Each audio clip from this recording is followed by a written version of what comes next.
morning. Happy Monday. Yeah, I'm coming, Twistoma. Things got delayed because of the Reaper End. The Reaper End was a bit tardy. So, it's all good. But anyway, hi everybody. Good morning and welcome back to Reaper Pro Tips with me, your host, Anne, and Disembodied Hands John for the win because he started the stream. So give John a round of applause, please. And Quindy. Yes, we're here. We are going to, thunder and lightning. I miss thunderstorms, Kroniko.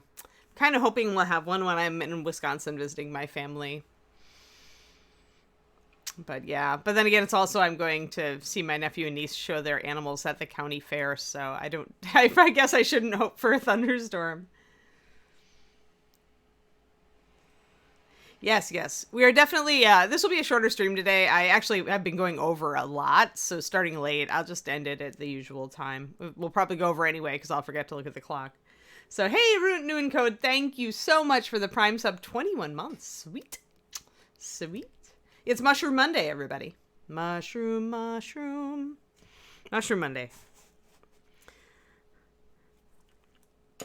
Oh boy, I have so many colors out. I was such a bad Anne about putting colors away the last time that I was painting. It is a sad, but I can remedy some of that very quickly. All right. So Mushroom Ladies need, do we want to block in the rest of her dress and keep working on her cap? I think we do. Hello. Hey, Crowley. Coffee, yeah, I'm there. Yeah, I think we will. I think we're going to get... I want my red, my orange, some of my blue. I want a whole bunch of things mixed up today. Maybe we can block in the rest of the rear of the dress here. And keep working on her cap a bit. Yeah, I think so. I think we're doing this.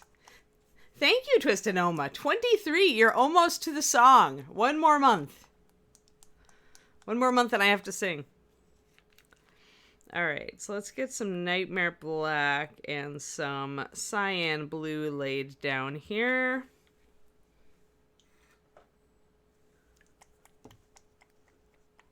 And then we'll get our pink and coral mixes out. And also a little bit of yellow in there. Dear. I don't think we need green. I did put a little green in on that side, though, so maybe I do. So let me get that. And there's lots of colors on this model, have you noticed? I have definitely noticed. So shortly I should have a distracting David, because Google's gone back to if you can come into the office, but you have to mask all day, and he's just like, no, I'm just going to work from home. So soon a distracting David should appear. Poof. Let's see, where is my pokey tool? Oh, I'm glad you like them, Kroniko. I'm glad you like the new paints. They are lovely. They are very lovely. All right, there we go, Troll. Troll hide, plus driftwood brown and bleached linen for our green. Driftwood, where are you? One of my favoriteest browns. If you don't own driftwood, you should look at it. Makes a great color for aging woods and also for dust and dirt effects. It's my favorite color to use for dust effects on cloth, for example. Dust and dried dirt. I love it for that. It's a wonderful color. And bleached linen.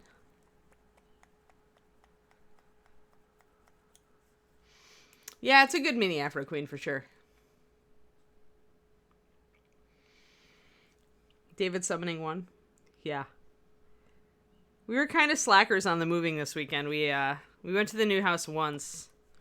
He's definitely been slower than I am, but even I had a break. It just needed a break this weekend. So now this week we're back into it. I have to tackle this hobby room. The hobby room is the fraught with peril room, you know? Like when you're moving, you're just like, you come in, you look at all the miniatures and all the crap, all the everywheres, and you're just like, my head just blew up. I don't even know how. It's like eating an elephant, one bite at a time. And I have to keep enough stuff here that I can still stream until we get set up at the new place. But my last day, guys, my last day before the move, my last day of streaming is next Monday. So I'll be on next Monday, but then Tuesday through that weekend, Tuesday through the following Monday, really, because we move on that following Monday. Then I'll be out for that. So maybe John or Justin can run reruns for us or something, or they can get a guest star for a day or two. But yeah, so next week you will have an Ann on Monday, but after that you will not have an Ann for a little while because the Ann needs to break down this room and move. That's not green enough. I mixed up my green and I didn't like it, so I added more green.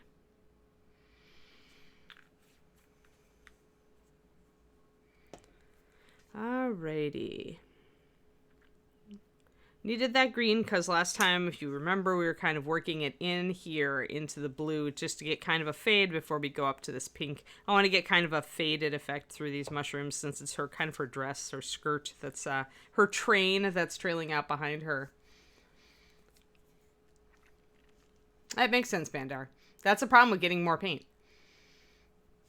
Is that inevitably your paint takes over. That's why a lot of my paint lives in a box in my closet marked paint. Because it's like colors that I might need, but that I don't need immediately or that aren't normal usage colors for me. And then if I feel like I need something fresh, I go in there and root around and find maybe a color that I like that I haven't used in a while. I hear it, David. David summoning 1 has happened.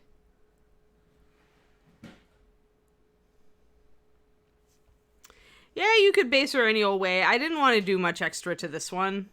Unlike the orc, who we're working on a display base for. I just wasn't feeling it on the Mushroom Queen. Plus, I've already done a cave base with Rock Troll. Back when we did him. I think I want a little bit more blue mixed up. Hold on while I get that done, guys.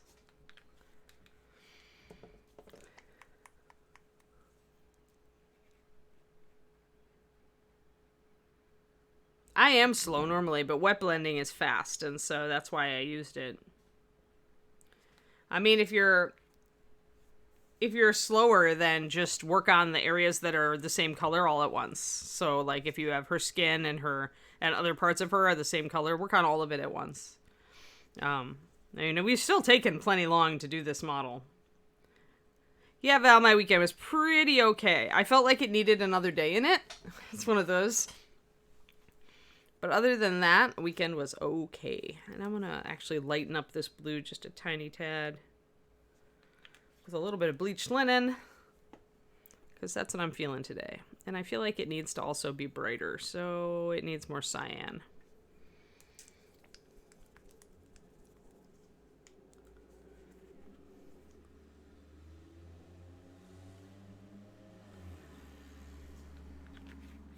Just trying to get my blue back to a state where it's similar to what I had here. It was a little lighter, so I'm adding a tiny bit of white to it. All it needs to be is close. Like, never... beginners do this all the time. When they start mixing colors, they freak out about, you know, oh, it's got to match. And the answer is no, it actually doesn't have to match. It just has to be close. If it's close, the viewer's eye will adjust for it, especially when you're wet blending. It's going to be changed anyway.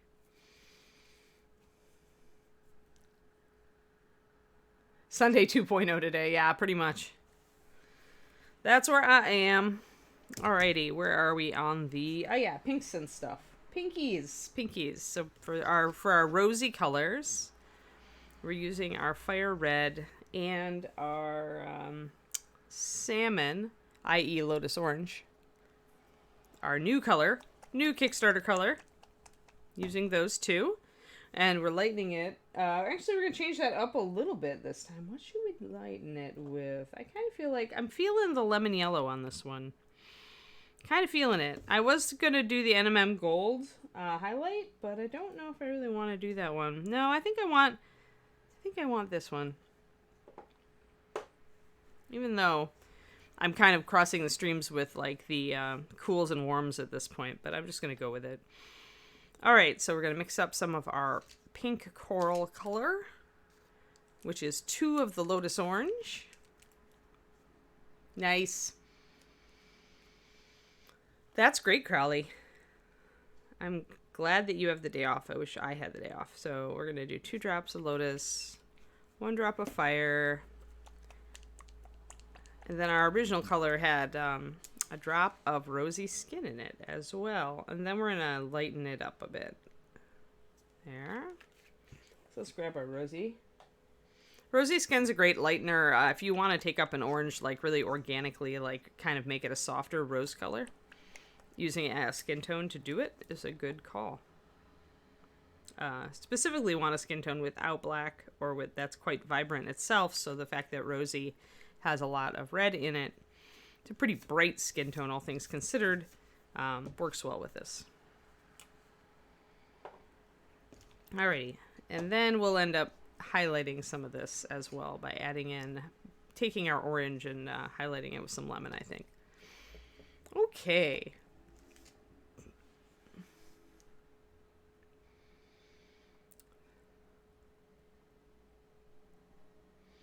Good morning, basement. It is a Monday, and I feel like as I was just mentioning, I feel like my weekend needed another day, so.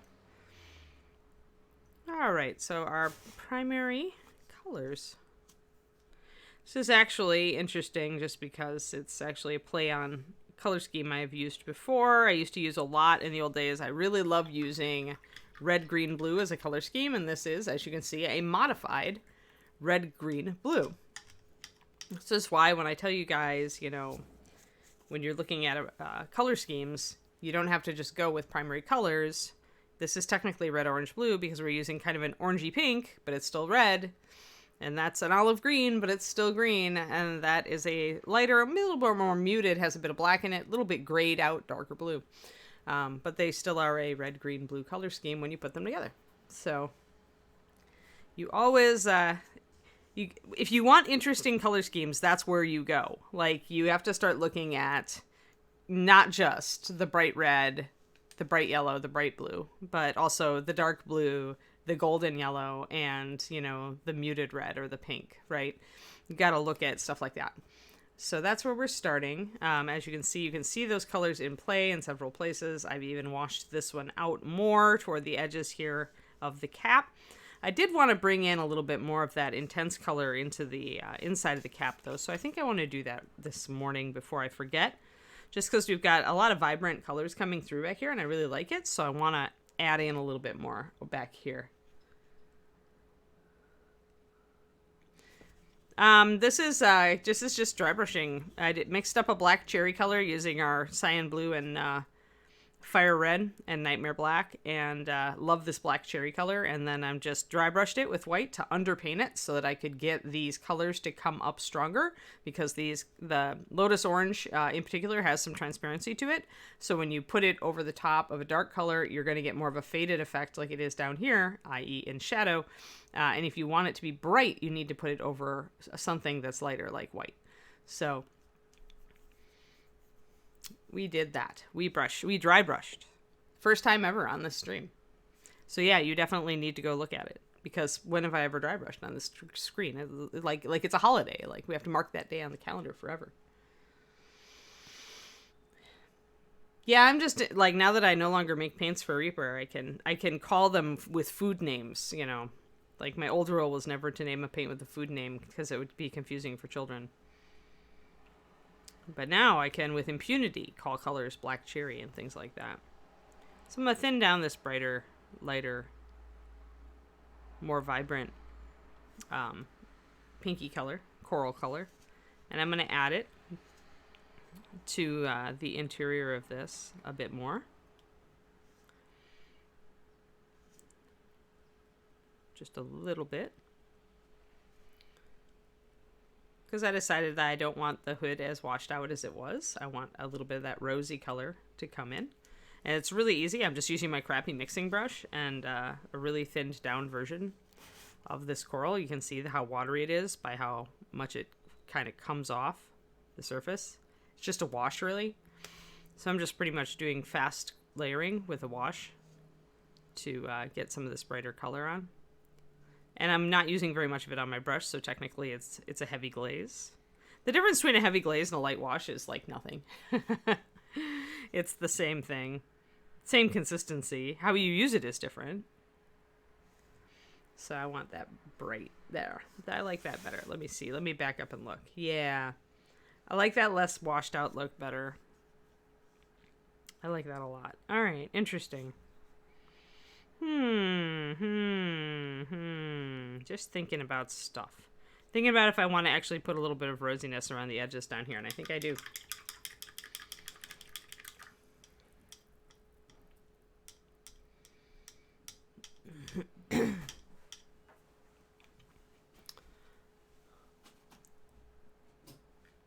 Oh, you want to secure them separately? Most people I know pin them, like put them on a long pin via Manaqua, and then put that into a holder. So essentially get your pinning wire, get your pin vise, put each piece on like a 1 or 2 inch long piece of wire and just stick that wire into the holder bases. That way you can stick more than one in some of your clamp bases. Clamp holders, I mean. And that way, so like if you have one like this one, which has the cork but has the cut down the middle, you can essentially just insert wires, like a whole bunch of them in here, and have all those pieces kind of together, but not together, if you know what I mean. I assume that's what you're asking about. Did I interpret that question? Yeah, that's up to them. Like, that was kind of an Anne rule, but Reaper could totally create a whole bunch of things called cinnamon bun and other stuff, if they really wanted to. I mean, food marketing probably is pretty good for paint. Like, it makes people's, imaginations, like, we tend to like food names. But it can be confusing for children. If daddy is painting with the black cherry and the child gets a hold of it, maybe they taste it, And given our paint is non-toxic, but it still shouldn't be eaten, so that's what you run into. But it's up to Sadie. Like, it's Sadie's department now. So Sadie and Ed and Ron to make up colors and names, and probably Ed to provide some guidance, and Sadie to do everything pretty much, unless she needs assist.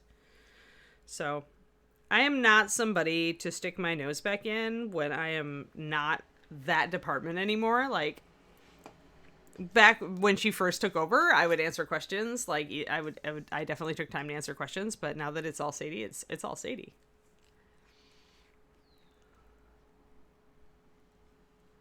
Yeah, Quindy, exactly. That's the other thing, is you don't want a food name because people want it to smell like that. And yeah, I don't want to think about perfumes and paints, scented paints. Plus, then you run into problems when you really want to use 2 colors together, but the smells aren't compatible. And this is definitely a thing. This is how you tell. This is actually when I learned this. It was really useful to me when I was starting to really learn to cook better. But if you smell one thing and you smell the next thing, and the smells mingle, like, and it smells good, like if you smell an onion and then you go to smell, like rosemary, and it smells good, then those things go together in food. But if you smell one thing and then you go to smell the next thing and it doesn't smell good, then those things do not go together in food. So for those of you who are trying to become better cooks but have trouble figuring out what goes together, that is a guide. It has worked for me so far. But then you're in trouble, right? Like, what if you have a paint that smells like X and a paint that smells like Y, and you want to use them on the same figure, but the smells are not compatible and it smells bad? Like, then you'd have a stinky mini. It would not work.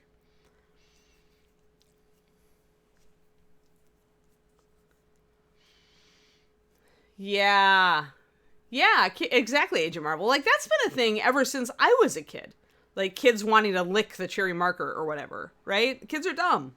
I mean, even as a kid, I thought kids were dumb. But it happens. And so that's why I went. I think it's because I experienced that as a kid that I made that food rule. And we violated it a couple times, but it's like, for the most part, I stuck to it. Right, Nomad Zeke, but if you know that rule, you're better able to make it up as you go along. If you smell one thing and smell the other, it'll be tasty together, right? So I do use that from time to time, like if I'm really kind of wondering if X and Y are friends. Although now I have the Flavor Bible, and that, if you have the time to actually look things up, that is a really cool book. I do like that one just because it's put some flavors together that I wouldn't otherwise have thought. Although David's not a fan of all of them, so, just because it can taste good together doesn't mean you'll like the flavor, right? There are plenty of things out there that are tasty, but that not everybody likes, so.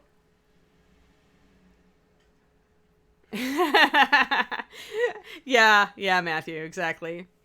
I mean, I even thought that when I was a kid, so. Kids are both incredibly smart, like, as far as the fast learning thing goes, like, kids are super smart, like, smarter than you ever think they will. And sometimes kids are wise too, but often kids are dumb.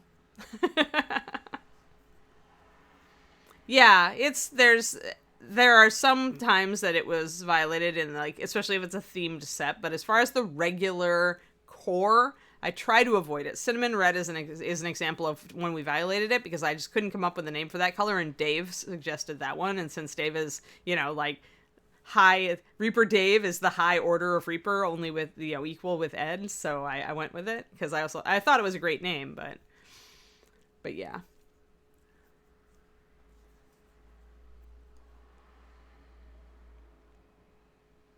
Right, yeah, everybody's got different flavor. The way that you sense is different, right? Like, some people can't have cilantro. Some people think cilantro is indeed the vilest of herbs, to quote Borderlands 3. And some people love cilantro.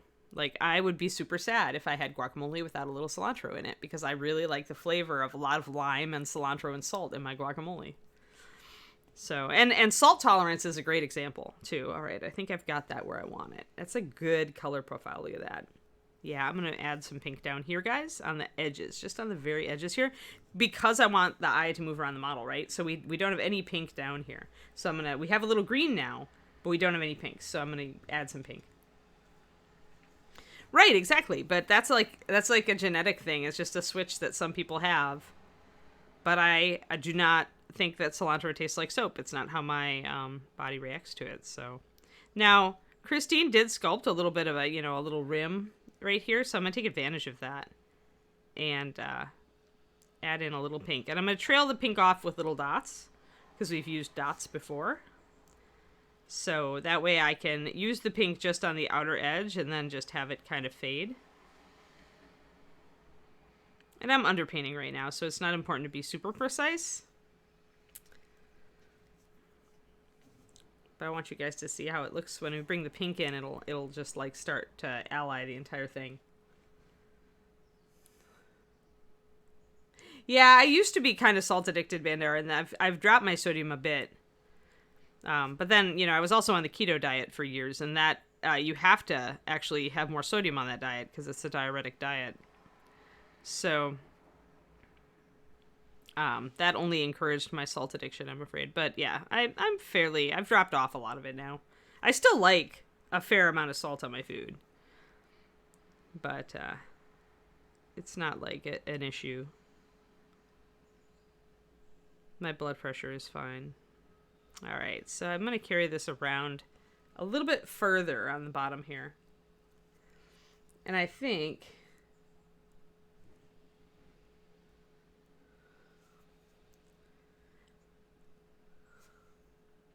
I made chili rellenos this weekend, guys, and I'm going to use the leftovers to make more of them tonight because I was sad that I did not buy big enough poblano peppers, and so my rellenos were small. I'm going to do 2 rows here just because fun. But I made a fluffy egg batter to fry them in. It was the first time I've ever made a fluffy egg batter. I had to hand whisk the egg whites because my mixer doesn't have a whisk attachment. Which was, a bit of a chore, but oh my gosh, the results were fantastic. Hey, Ultra Squid. Ahoy indeed. We are doing a little bit of underpainting here to add some pink, some of this rosy color that is up on her mushroom cap. We're going to add just little touches of it here down around the foot of her dress. Because I realized that we didn't have any pink down here, and I felt like it was lacking. Like, I want the eye of the viewer to move around the model, and so adding this warm, like, vibrant pink down here will help do that. And we don't have to extend it along the entire bottom of the model. We can just have it trail off. Hey, Rax. And Daffodwear. It's, I don't know, it's Mushroom Monday. It's an okay Monday. I have, like, things to do today that I'm just kind of like, meh. But, you know, that's true in everybody's life. There are days where you look at your to-do list and you're just like, meh. This will be a chore.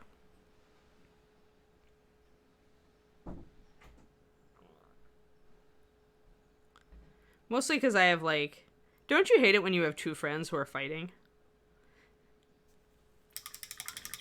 Like, I have that going on right now. I have two friends who are fighting. And I sometimes think that people don't realize, like, how stressful it gets for their friends when this happens.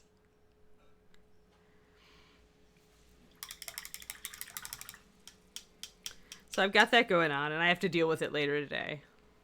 And I'm the mediator. Like, that's what Anne is. Like, I like for my friends to get along, and I like to try to bridge that, you know, point of non-communication. So I'm not looking forward to having to wade into that, right? It's just so emotionally draining.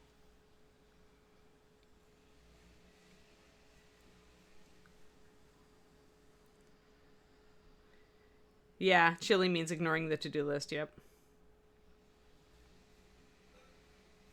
All right, so we're going to take this this coral color, we're going to paint it right over this white. And it's transparent enough that even if I go outside of the lines a little, it's really not going to show up.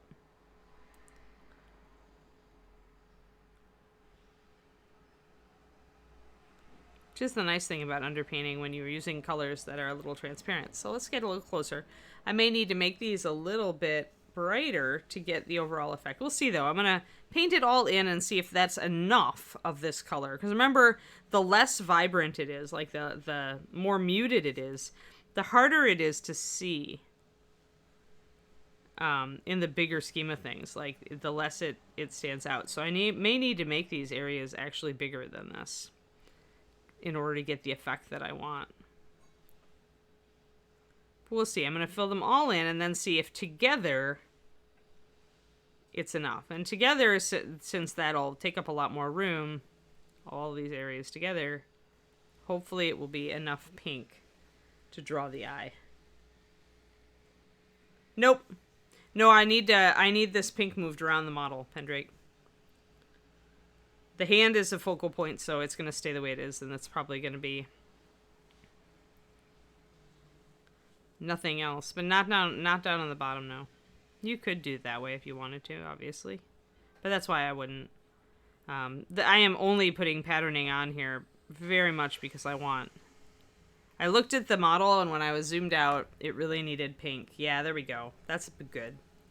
Like, this was all this warm, great color up here, but then down here it was a totally different color. So now that I've added in just a little bit of speckling in the pink, the model looks a lot more complete because your eye doesn't just go up here and sit here, like it goes down there and sees that. So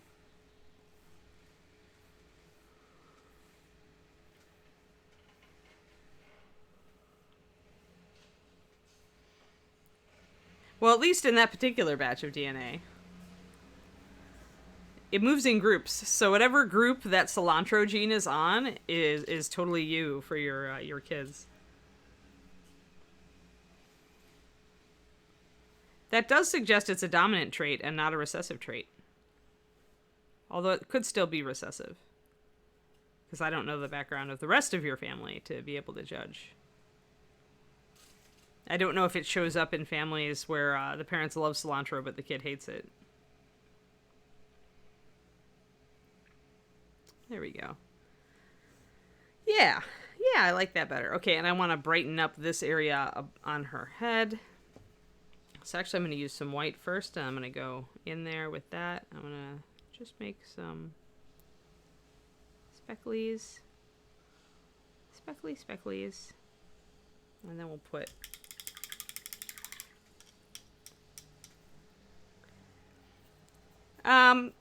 I've managed to avoid that thus far, Pendrake, because of my sincerity. I have managed to mediate my dog club for over 10 years without people hating me on both sides of issues. I mean, the key is having sympathy for both sides and never portraying one side as evil.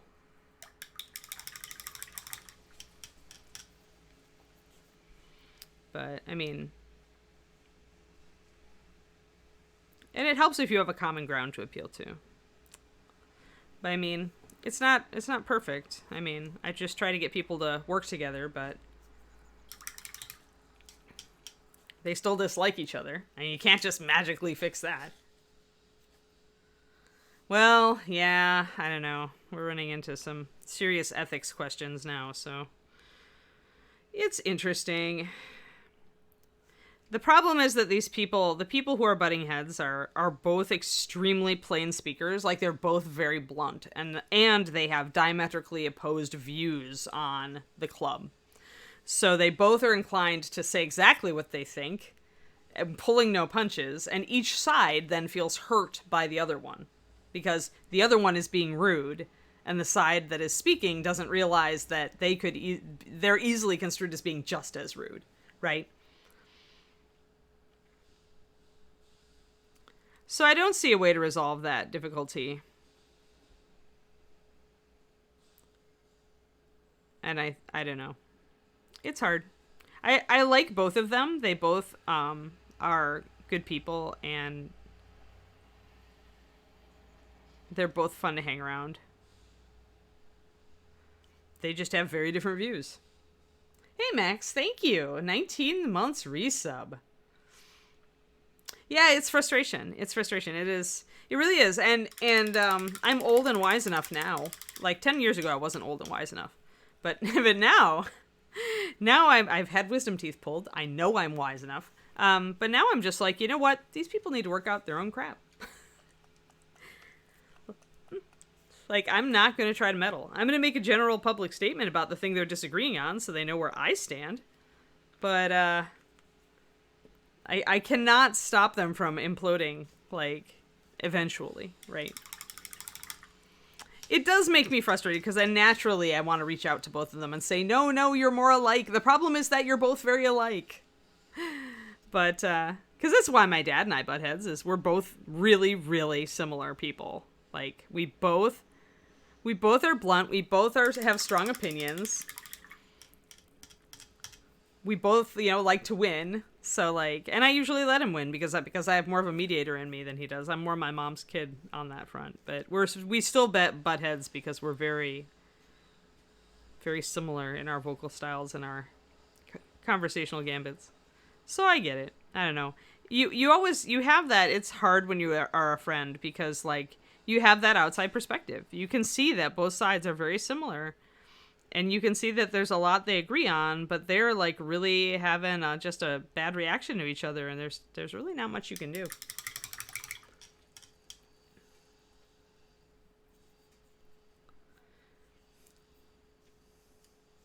Never, basement. Never. I care too much. I will never be that. I know you're trolling, but,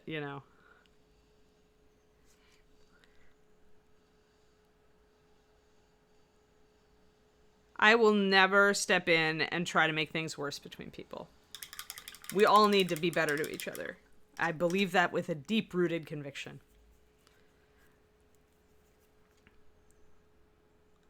And even if you don't agree with someone, even if someone has in fact done you a grievous wrong, if you must work with them, you should keep it civil and professional. Like, that's it. That's my line in the sand, like, seriously. And I walk the talk. Ask anybody at Reaper. They know about whom I talk. So, or Ed would know. Yeah, no, Max, you're exactly. If we could all agree to be adults, but then they'll both get offended at you, right? They'll both get offended.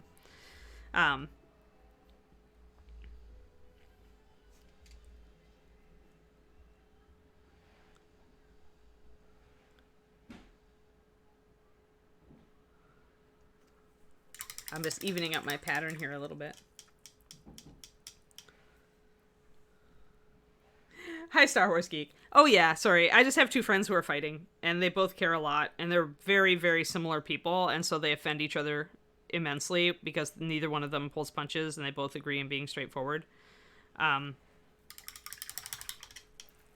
it's a loaded, like, it's the dog club, so it's a very loaded, lots at stake for people. Lots of emotional investment because everybody loves their dogs.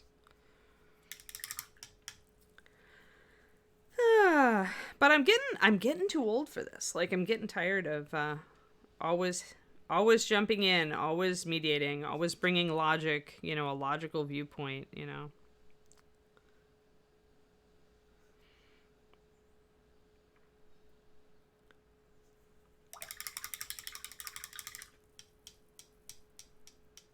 Yeah, Kroniko. Yeah. I tend to also do that too. I tend to just get super polite and say, let's just come back to this later. Bye. I will leave before I blow up though. I will not blow up at someone. I will just go Ice Maiden and smile and nod and just say, we'll talk about it later. But I'm not talking about it now.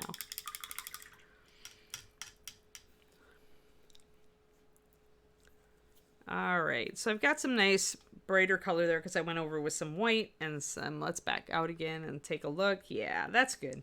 So essentially what we've done is we've created this coral color down here. We've repeated that. We've brightened up the color up here by doing a little bit of a glaze or wash with our coral Lotus Orange plus Fire Red mixture. And then we went down and did some white underpainting to enable it to be brighter down here. If we want it even brighter, we'd do what I just did, which is to go over even the top of this with another layer of white and then put another layer of the coral. Yeah, everybody has, right? And sometimes it's just, you have to measure your own mental health, right? The danger thing here is that, of course, I care about the dogs, right? I care about the breed and I care about it surviving. I've been a member of the board since our organization was formed, and so I also have, I could just leave it. I could just drop it and say, okay, y'all just have fun having your own chaos, but then the dogs might suffer. So that keeps me in. It keeps me in.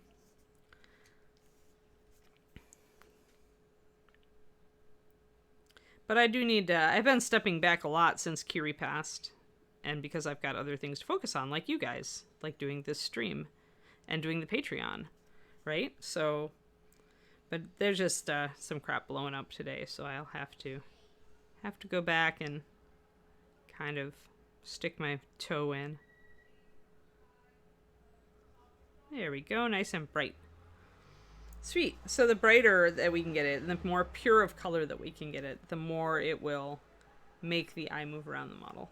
So I like that. I like that a lot. So that means we need to do it on this other side too. Even though this, on this side we don't have as much, but still, if we tilt the model to where the hand is straight on, you can see the other side of the train. So I do want to do that. I want to have some parity there. Yeah, Crowley, it's true. I mean, a lot of my people aren't retired. We have a lot of younger breeders in our group, and they're great. They bring great perspective. But the two people who are having problems are older, not super old. I think Mindy's in her 40s. She's about my age, maybe a little bit younger, but yeah, I mean, they're both really good people. They're both assets for the organization.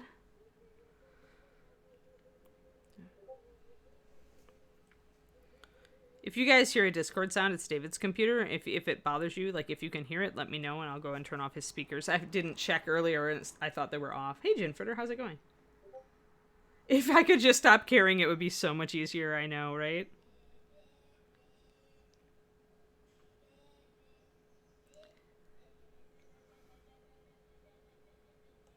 We are all in it because we care.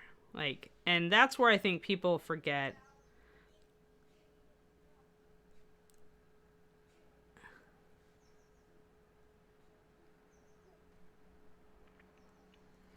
There we go.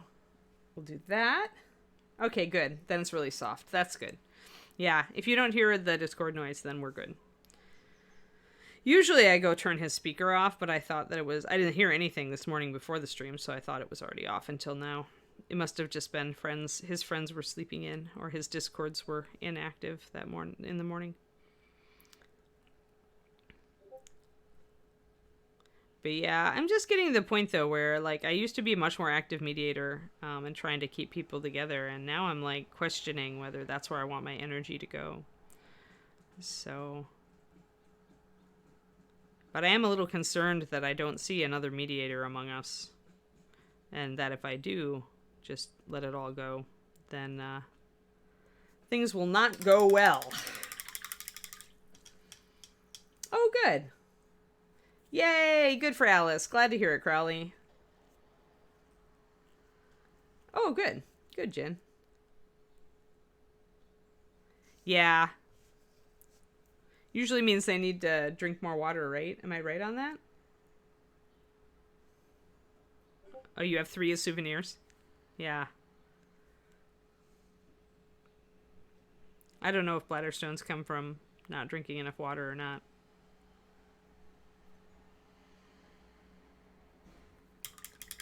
Oh, prone to UTIs. Yeah, see, I was prone to UTIs too until I started drinking a lot more water, and then it stopped. But I don't know how you ever make like animals drink more water unless you give them like flavored broth but without sodium. Like then you might get them to drink more. Like that's how I got my cat to drink more when she was having issues. My old cat. Is I actually started like doing unsalted broth for her instead of water, and she liked that and she drank it.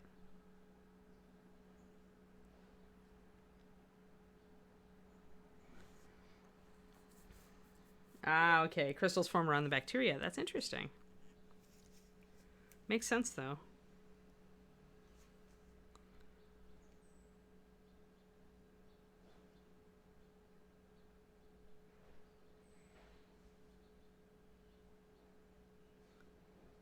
Alright, we've got our pink pattern replicated. Now we can see it on both sides. Now we can have our overall effect. Great. And we can't see it from the back, and I'm okay with that, although I probably will bring it in because a lot of this cap will be going this color. So now we've got our color mixed up, we can just keep on highlighting our cap here.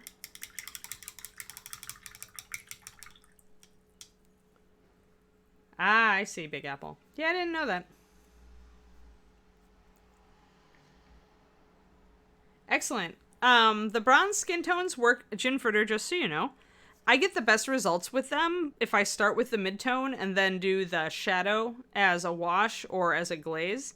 The shadow is very, very dark and deep, and it makes a great like wash or for layering. But if you start with it, the mid-tone will be too light. You'll have to do a mix between the two. So that's what I would do. The bronzed, for those who didn't know, the bronze skin tone shadow is really good for suntan, giving a kind of a suntan look. But yeah, you want to start with the mid-tone and wash or glaze it or layer it for best effects, I find. Whenever you see a triad like that where one of the colors is much darker, you should automatically assume you need to do kind of a half and half mix between that and the mid-tone to get good highlights if you start with the dark.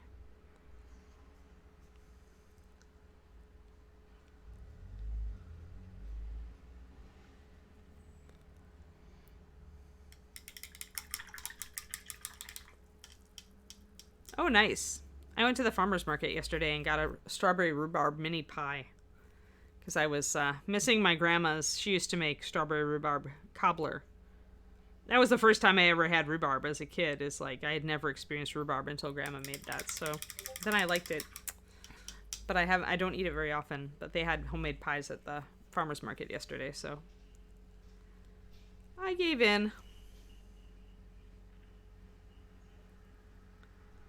Okay, that's cool. But yeah, just so you know that, Jen. I always tell people, because you never know how much experience or how comfortable people are with mixing when they come into the stream. So I like to make sure to let you know. But sounds like you have it under control. So we're going to paint over our underpainting here. It's overpainting, actually. It's a dry brush of white over the black cherry color. but it will enable us to get brighter with our coral color. So you can kind of see how that happens. Down here was like this, where there was not underpainting. And so you can see how washed out this color looks over that. But up on top, where I want it to be brighter, it's brighter when you put it over white. And then I was bringing in some yellow tones here to make it, to really bring it up higher. So that is what we're doing. We're going to work out and kind of like spread out to the edges and see if I still like all of this color being the primary color.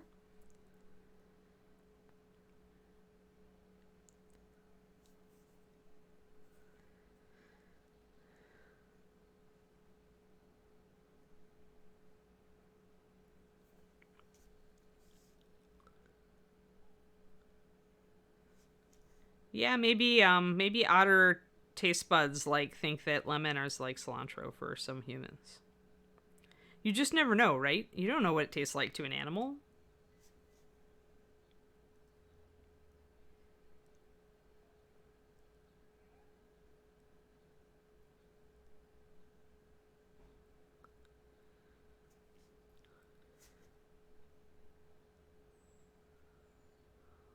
There we go. Get some of this brushed. And I tend to brush a very light coat over it so that the underpainting is more evident. And then I can use more of that if I want to brighten the tone. Hey, Sarducci, thank you. 23 months. It's almost the double sub-anniversary. Dang, man.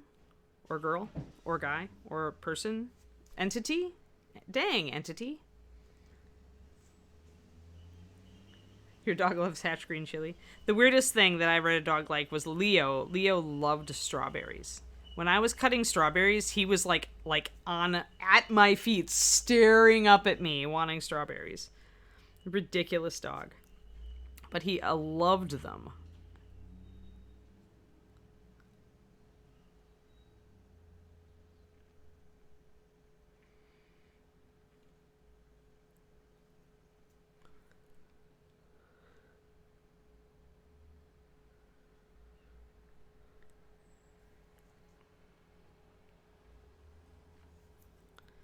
Alrighty. So just a thin coat is enough, and then we'll come back in. I'll mix up some of this coral and yellow, and we'll come back in. These areas are nice and large, so even though this is a big area, the fact that each of these cracks is a good size means that it's actually really easy and relaxing to paint them, and it doesn't take as long as you'd think.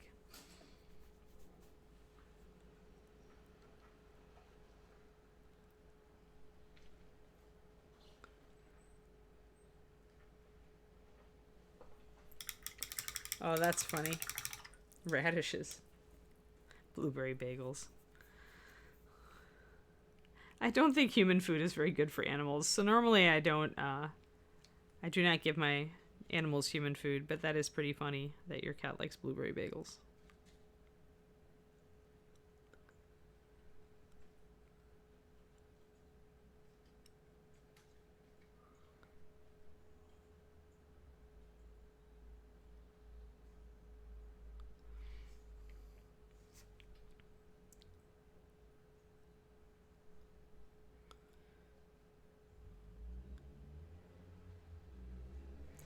Alrighty, let's get some of this yellow going on here. And I need to stretch also.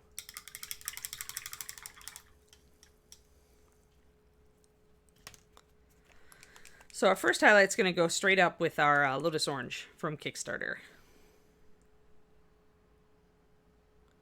Just at the upper edges. It's not necessarily lighter.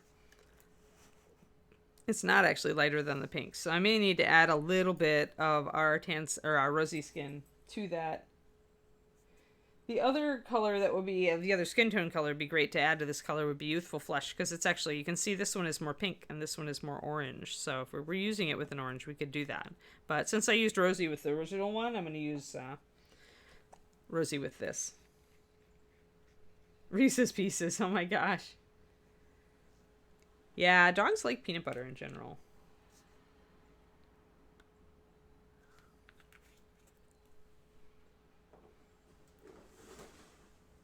All right, I am going to stand up and stretch, guys. And then, actually, I'll mix this up first and add a drop of water to it. Then we'll stand up and stretch.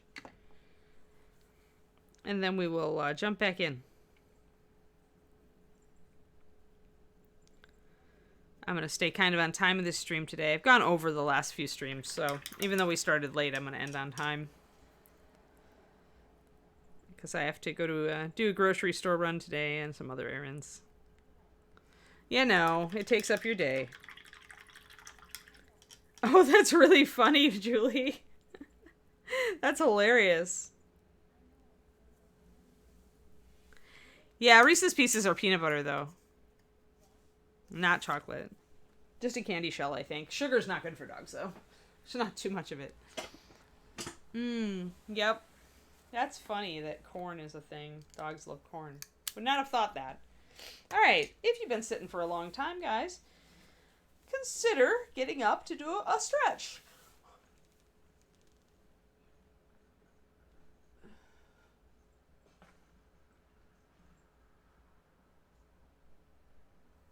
Yay, stretches. I'm not sure. Who did sculpt that? Do you know, Quindy? Or John, or whoever is listening? That cato thing. Who sculpted the cato thing? Oh, okay, Andy.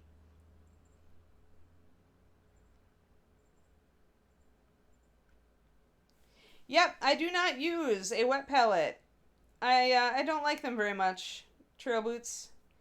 I do use one from time to time. So every once in a while I'll decide if I'm doing a bigger model like this bust, the Knoll.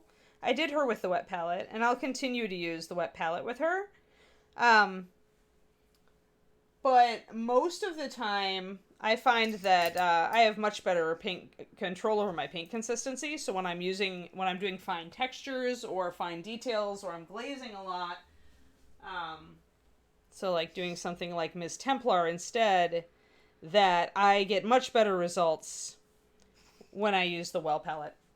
And usually when I'm recommending, sorry, I'll talk to you actually with my face in the camera. Usually when I recommend palettes for people who are starting in the hobby, I say use both, because you can do different things with each one is better at different things. So if you're using a lot of really thin paint, then experiment with this one, with the well palette. It has very small wells, as you see. My finger fits in one. This is a 28 well palette from Cheap Joe Art Supply. I believe we've got it in the Ann's palette. Pendrake just linked it in the chat. But what this does is it allows you to mix precise amounts of paint and water. And if you make a deep enough puddle, I usually am using between 6 and 10 drops, between 8 paint plus water, it stays wet for a nice long time, and it'll keep it at the consistency you need to get consistent results. So when you're starting, it can be beneficial to try the well palette, because if you don't yet have a gut grasp of how thin your paint needs to be for some techniques, this can help you dial that in. And then when you go back to your wet palette, you're going to be able to do a lot more with it, because you're going to understand more what my paint should feel like, look like, how much do I need to thin it to get textures or to get blends or to get whatever, right, to do a glaze. Whereas if you just start out with the wet palette, everything is always random, because when you add water, like, it goes through the sponge both ways, right? So the paint doesn't stay at the same consistency necessarily from moment to moment. You have to hand mix it every brush to get certain effects. So that can be very hard if you're starting out, which is why I do tend to tell people, play with both. Play with both. All right, I'm going to go and do my floor stretch, and I'll be right back.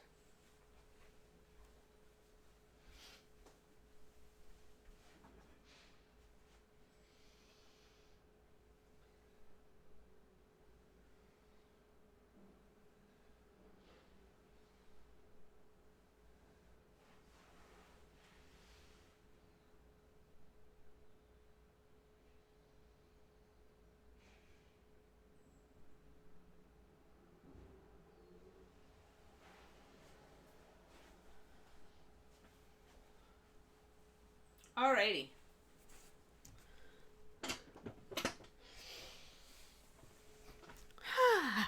Much better. Yeah, and there's so many techniques that you need to thin your paint a bit. to do well. So tons of techniques.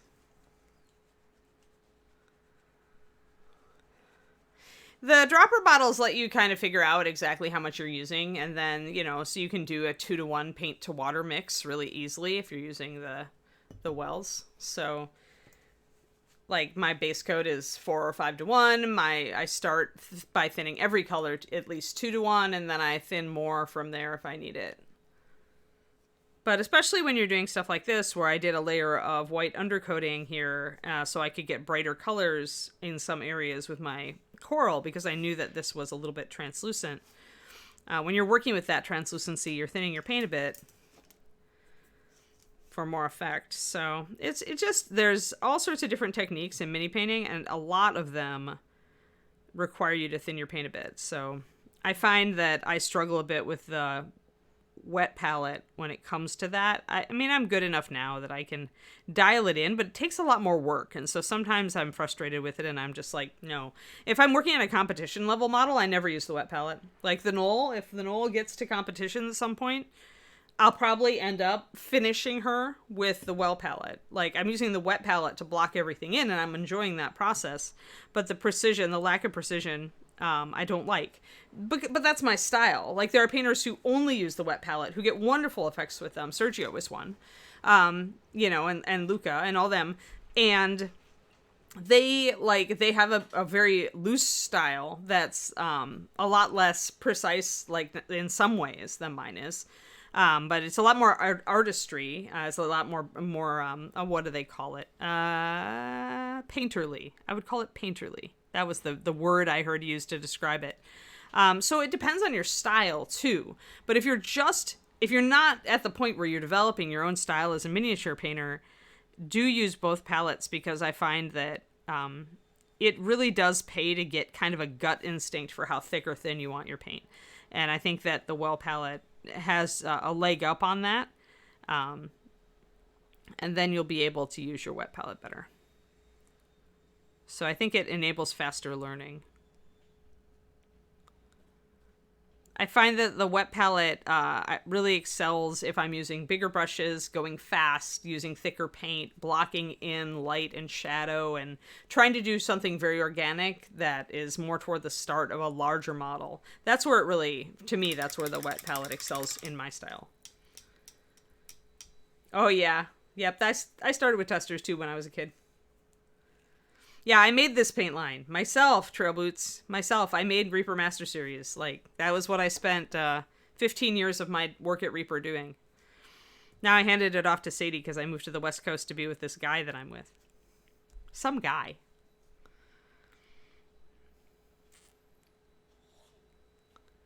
So now Sadie makes the paint, but for many, many years, it was my job to make really cool, really, dare I say, kick-ass hobby paint. I mean, it wouldn't work, Pendrick. I mean, you could have, like, one section of it have wells and one section of it be wet. But, like, the whole point is whether it's permeable or impermeable. And you can't just flip a switch and turn that on or off.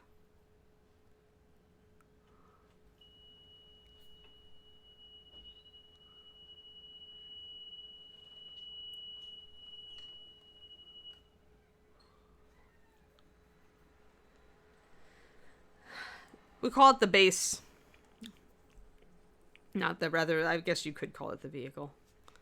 But it's the base, the resin and the salt, and what the solvent is, or non-solvent, water. The fluid, the resin, the additives, pigments. But the resin probably has, the resin and the quality and quantity of pigment will probably have the biggest effect, and then additives. But there are no dryers other than, like, we don't actually want the paint to dry faster. If anything, I mean, people like to use retarders in this hobby. So having paint that dries faster actually isn't a plus. We don't add any, Reaper doesn't add any chemicals to its paint to make it dry faster. Nor do we add anything to make it dry slower. It is what it is. But the additives that we do add to get the matte finish, which is not a dead matte, but it is relatively matte. And then the flow improvers that we add. Alright, so we've got some highlights there that are really hard for you guys to see because they're really close in color here. So we'll add some oranginess here. Let's mix up some stuff. Most miniatures companies, actually, Trail Boots, don't make their own paint lines. They farm it out to paint companies. Reaper, I believe, is the only miniatures company that makes its own paint lines in-house in our paint department. But yeah, as far as the base companies go, they all have proprietary resins.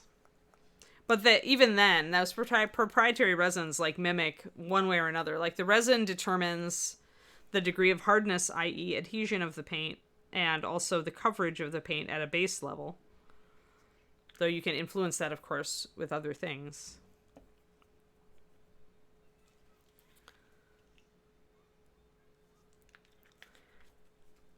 And everybody's resins do slightly different stuff, but in general, the more adhesion, the better the paint sticks to the model, the worse coverage it has. Hardness equals clarity and adhesion, but not coverage.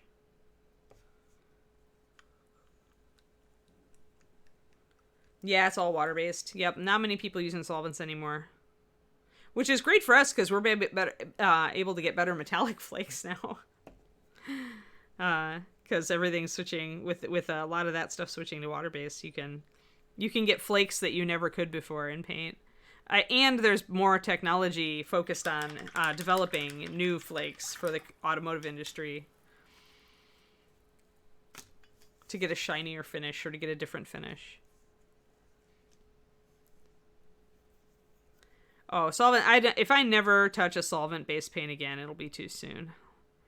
I started with testers. After I went through art school and was, oil painting a lot, I just decided I never wanted to smell turpentine again. And it's like, the other thing is that Reaper is a very family-friendly company, Trailblazer, so one of my focuses was to make sure the paint was as non-toxic and kid-friendly as possible. So... because so many people, there are so many gamers now getting their kids into it, right? Or who got their kids into it long ago. And now those kids are having their own kids and getting them into the hobby. So I just think the water base is just so much friendlier for kids. Yeah.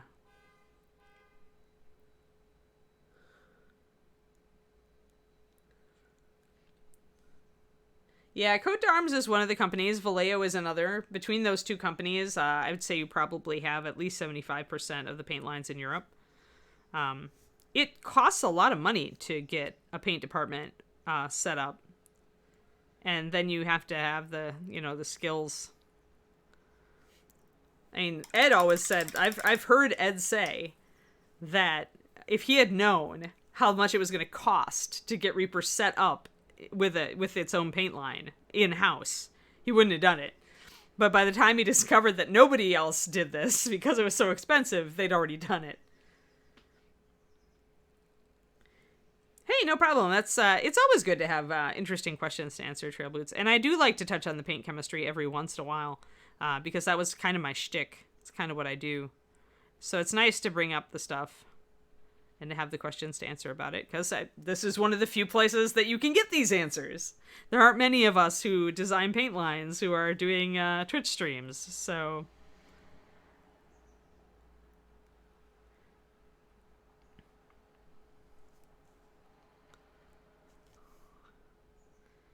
That's one thing. I do miss designing new colors and stuff since I moved out to the West Coast.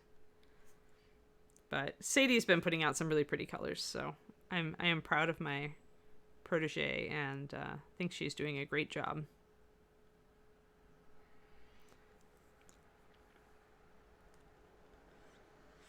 Cool, Nomad Zeke. Oh, since the late 70s. Yep. Yeah, that's about... I started in 1980, 81, so... when I was a kid. But yeah, it has. I mean, it's grown a lot and become a lot more mainstream along with D&D. And so more companies, more money into the industry, more developments, more people trying to produce a better product to get the dollars, you know. Uh-oh, the beeps are back. FedEx will stop backing up shortly.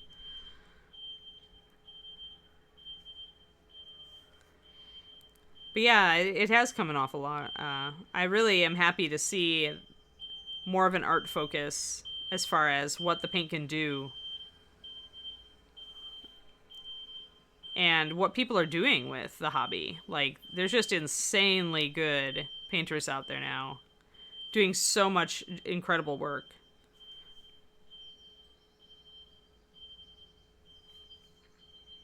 So I want to get these edges with this lighter orange if I want to suggest where the light's coming from. I do need to watch it, though, because I'm getting out of bounds on some of this. I'm going to grab some of my blue and use it as a liner to trim up my edges here.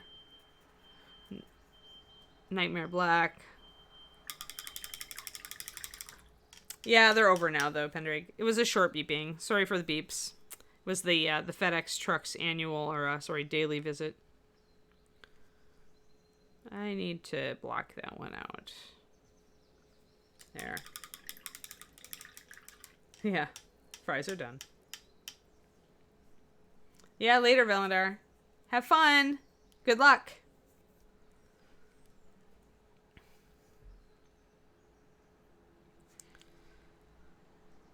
So taking some of the orange and hitting all of the upper edges, kind of looking at the model to see the light is coming down from the top. So that means all these upper edges get orange on them. And in areas where it's kind of like tilting inward and crumpling inward, I might just get the back instead. We'll see how that works.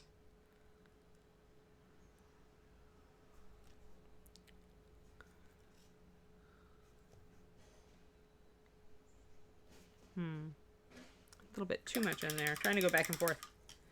Vimanaqua, I submitted to another 3 agents over the weekend. So, yeah, we are moving right along. I have 2 more agents to submit to, and then I'm going to just keep working on the next book. So, I was going to get one of those subs in today and probably another one tomorrow.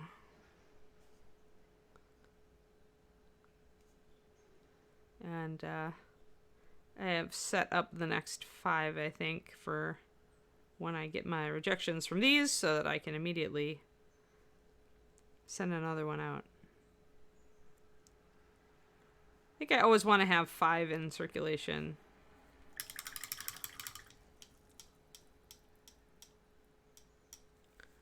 I don't know, because you could call the forced lighting is realistic if it's in sunlight or under a spot.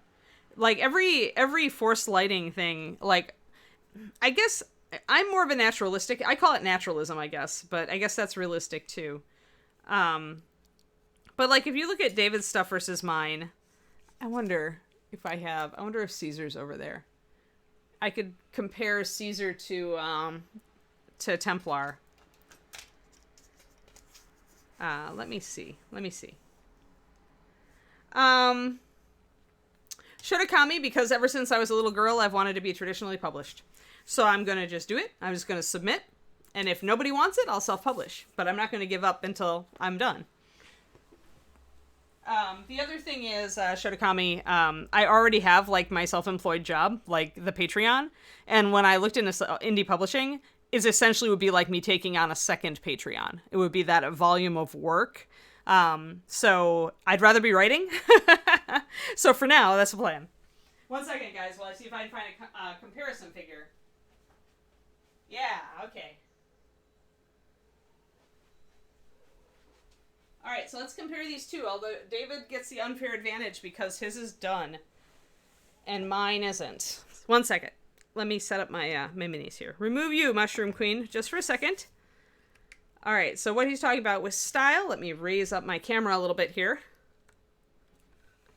There we go. All right, so forced lighting, as you call it, and more naturalism. You guys see it? So, yeah, it's very it's a lot of work to self-publish and do well at it, to really take it on as your career and be successful, Shirokami. So if I have to go that route, I will go that route. But until then, I'm going to try to get into the traditional publishing world. But yeah, so David, my boyfriend on the left, well, this is not him, obviously, this is Caesar. But, I mean, he's just as cute, don't get me wrong. But David likes a lot of force lighting. He likes to and that is a way to put that, right? A more directed lighting. And then you've got Ms. Templar, where I'm very much going from a top diffused light down. The way that my boyfriend puts it is that I actually depend more on the ambient lighting than he does. He prefers to make his own lighting apart from the ambient lighting, where for me, I'm trying to accentuate along in line with the ambient lighting. Does that make sense? You like that one, Quindy, huh? So the disadvantage is if you turn his model, you get in the wrong way, you get the shadow side. Whereas my model, you don't run into that. You know, and you'll also get more of a lit side. Whereas again, my model, you don't run into that. Both are excellent models. Both are painted to an extremely high standard, although mine isn't done yet. But they're painted with different lighting, like a different attitude toward lighting. Yes, that'd be a good way to put it, Trail Boots. Let me put this guy's back.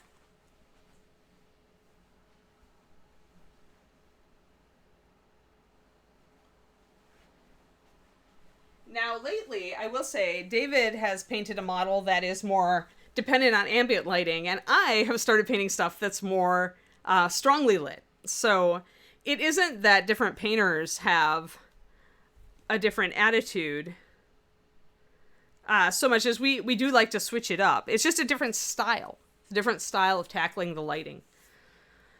For me, I want to have, if I'm going to do lighting like that, yeah, it depends on the mini, but it also just depends on how you feel. Like, what's your vision for the piece? Like any painter would, right? If I'm painting a portrait, am I going to do front, side lit? You know, what kind of drama, what kind of dramatic impact am I looking for? It's the same on a miniature.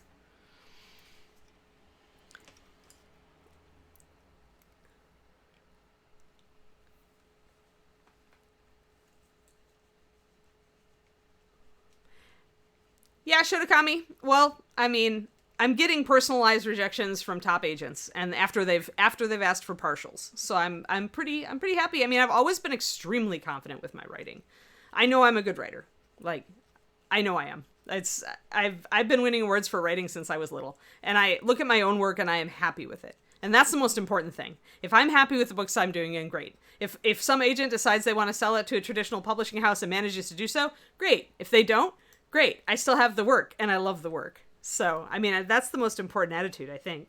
You can't go into it like going, I want to be a best-selling author and traditionally published because blah, and, you know, just be happy with your work.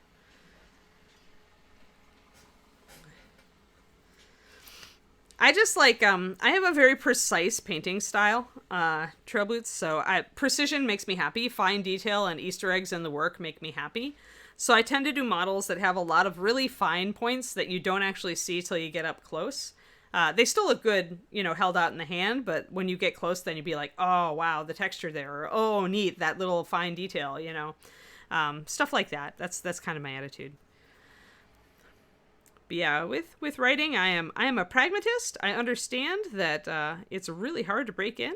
Especially these days because the pandemic means that a whole bunch of people had the time to actually write their novels.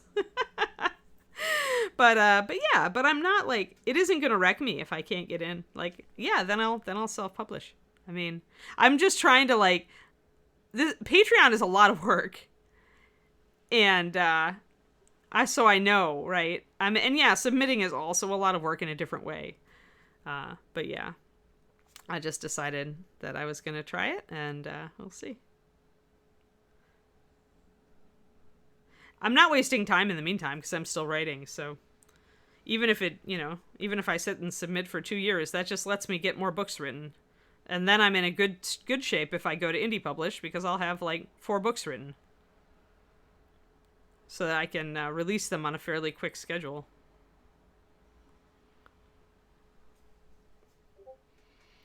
But yeah, it's interesting the way that everything is going nowadays, right? Is because you've got all these platforms that enable artists, whether you're a miniature painter or a writer or a musician, to reach their audience and give them content directly without the middleman.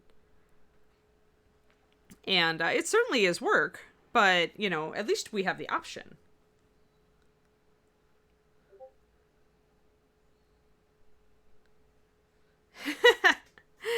You've got to have a positive attitude. Like, nobody else in the world is going to walk up to you, hand you a positive attitude, and say, here, have a positive attitude. Now everything will be happy. You got to work on it. You got to work on your positive attitude. It is one of those things where you learn. It's really hard sometimes, when bad things happen or people around you are really, really grumpy or having a bad time of it. It can be very hard to hold yourself up in those times. And but I feel like it's something you've got to do for yourself. But yeah, I'm really positive. Like I said, I love my writing, and I love writing, and I love my stories, and so it's like I work hard at becoming a better writer. I have for decades, since I've been writing stories since I've been writing stories since before I was painting miniatures, guys. I started writing stories at like 7 or 8, maybe even 6. I started wanting to write stories, like really young, and then I got into mini painting at 9. So I have my 2 creative disciplines. I could do the Everything is Awesome song. I do really like that song on occasion. But sometimes it's not, right? Sometimes you have to make your own awesome. Gasoline. Oh. You want to use a brush cleaner that's non-toxic. I wonder if the Winsor & Newton brush cleaner would work. Does it work for... Yeah, it works for oils. So... It's kind of wobbly because it got heat left in the heat. But for dried acrylic and oil color, non-hazardous, biodegradable, low vapor, this stuff is the stuff as far as I am concerned. They may truly be dead if like it depends on if it's acrylic paint. But if it's acrylic, this stuff will work, and it's wonderful, and it's non-toxic, and it won't hurt your brush. Gasoline, what's the other stuff? The stuff you use to clean isopropyl, that's all gonna, if it's a natural hair brush, it's gonna really dry it out. Oh yeah, no, neither is easy. I've just wanted to be traditionally published by a publisher that I admired. Like, when I was little, I loved books from Tor that's still out there, and Del Rey, and so it's purely for me. It's like I look at it, and I've read books written by self-pub people who, give advice on the indie publishing industry, who are themselves successful in it. And they do point out that you have to really you have to like to market your own work. You have to like to be involved with every step of the process in publishing your own work. And right now, that is like a lot more. I know how much work that is. It's Patreon type work. And that's a lot of work. Whereas submitting and, dealing with traditional publishing takes a long time. But I just don't know if I have enough oomph in me for really all of the promotion and formatting, and it's just, there's so much. I looked at it. I thought of it. I made a very long pros and cons list when I had the book ready initially. And I had to be honest, it was very attractive to look at indie publishing, because I do Patreon. I do this. This is my living. This stream and Patreon and my own personal stream, that's how I make my living. But yeah, so it's between the childhood dream of being traditionally published and just taking an honest look at the type of work it would take to be an indie published author. And saying that right now, I don't have the oomph for that. Because all of that kind of oomph goes into my Patreon.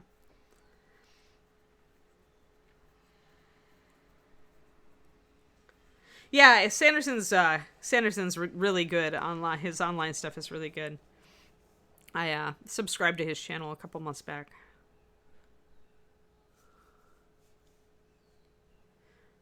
I mean, what it really comes down to, though, guys, is writing a really good book and then editing it into it's an even better book and doing your very best to be a master of your craft and just writing the best book you can, the best story you can. Like, that's it. It's just like painting the best mini you can.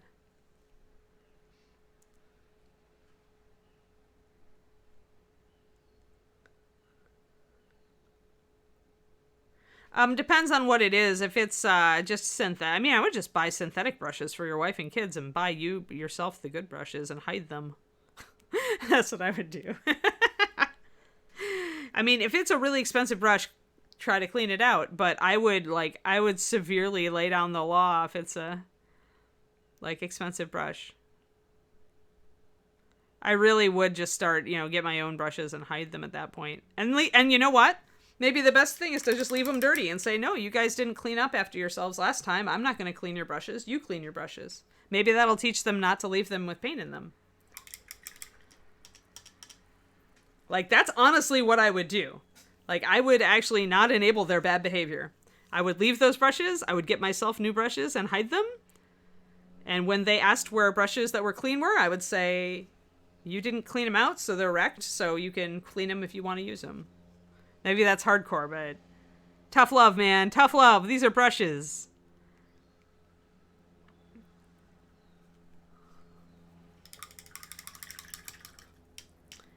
Yeah, well, that's why maybe you just have to do you go to work? You could hide them at work where she can't get to them. But I mean, I don't know. If somebody did that to my brushes, I would just be so hurt that I would just have to have a sit down talk with them. Like, so hurt.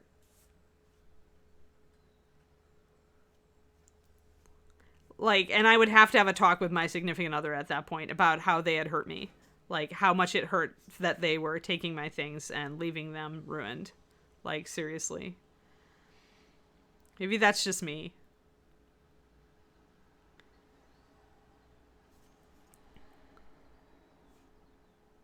I guess it depends on how often it happens, too. Like, if it's just a couple times, then alright, well, maybe they just forgot. But man, that would just, I would just feel so terrible if I found my brushes that way. I would probably even cry, to be honest.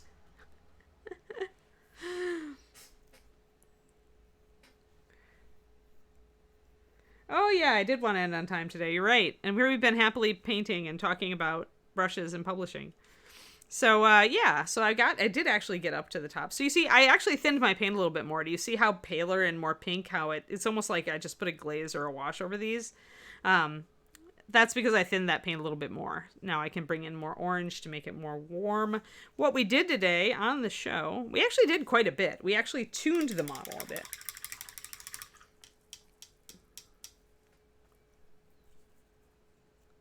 Oh yeah, have fun. Lunchtime is over. My lunchtime has not even begun. Have fun, everybody.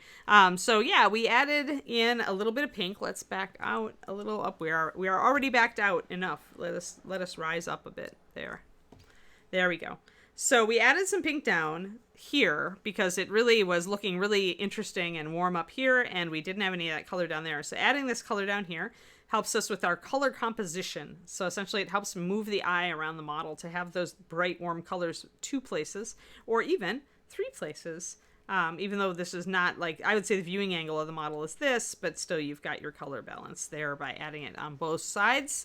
And then we also intensified the pink a little bit here on her hat, and we did some kind of glazes, heavy glazes, to get this pink in here more in line with how vibrant it is on the back of the cap. We didn't quite get to rounding out the bottom of our dress. Instead, we started painting in the cap so we could get that done.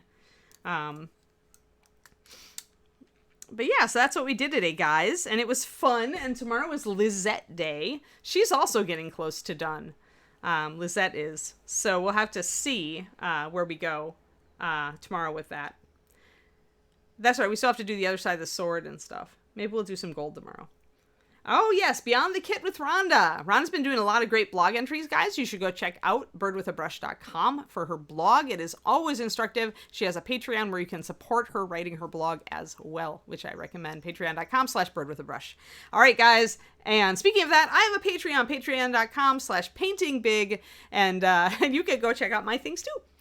Have fun, everybody. Yeah. And I will see you tomorrow. Bye-bye. Oh, wait, wrong button. Now, bye-bye.